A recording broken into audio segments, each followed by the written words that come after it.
আজ আমি কাঁঠালের বিচি দিয়ে খুব সুন্দর একটা রেসিপি রান্না করব। তোমাদের সাথে শেয়ার করছি। কাঁঠালের বিচিগুলো আগে খোসা ছাড়িয়ে ভালো করে ধুয়ে নিয়েছি। আর দেখতে পাচ্ছ বাটির মধ্যে মুসুর ডাল বসিয়ে দিয়েছিলাম। সেই ডালের মধ্যে কাঁঠালের বিচিগুলো দিয়ে দিলাম, আর তার সাথে দুটো গোটা রসুনও দিলাম।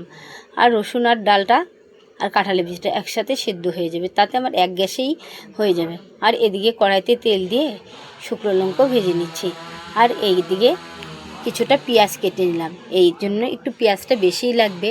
আর আমি পেঁয়াজটা খোসা ছাড়িয়ে কুচি করে নিলাম। আর লঙ্কা ভাজার তেলে পেঁয়াজ কুচিগুলো দিয়ে দিলাম। পেঁয়াজ কুচিগুলো একদম লাল করে ভেজে নেব। আর পেঁয়াজ কুচি ভাজা হয়ে গেছে, এবার তুলে নিতে হচ্ছে। আমার কাঁঠালের বিচি কিন্তু সিদ্ধ হয়ে গেছে। আর কাঁঠালের বিচিটা তুলে নিয়েছি বাটির থেকে নিয়ে। দেখো এবার পেঁয়াজ ভাজাটাও নামিয়ে নিয়েছি। বেশ করে কাঁঠালের বিচিগুলো হাত দিয়ে চটকিয়ে দলা করে নিলাম। আর তারপরে শুকনো লঙ্কা আর লবণ একসাথে নিয়ে ভালো করে ডলে নিলাম। আর দেখো দুটো গোটা রসুন দিয়েছিলাম।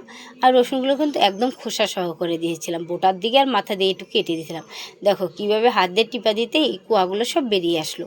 আর খোসাগুলো ফেলে দিলাম। আর ভেজে রাখা পেঁয়াজগুলো তার সাথে শুকনো লঙ্কা রসুনের সাথে মিশিয়ে একটু দিয়ে দিলাম কাঁচা তেল। তারপরে হাত দিয়ে নাড়াচাড়া করে কাঁঠালের বিচিগুলো মাখাটা একসঙ্গে মাখিয়ে নিলাম। যাক, দুর্দান্ত একটা রেসিপি হলো না কাঁঠালের বিচি মাখা।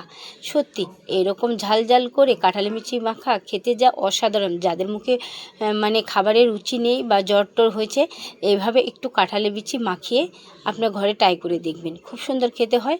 আর বন্ধুরা, ভিডিওটা যদি আমার ভালো লাগে একটু লাইক কমেন্ট করে সাবস্ক্রাইব করে পাশে থাকবেন।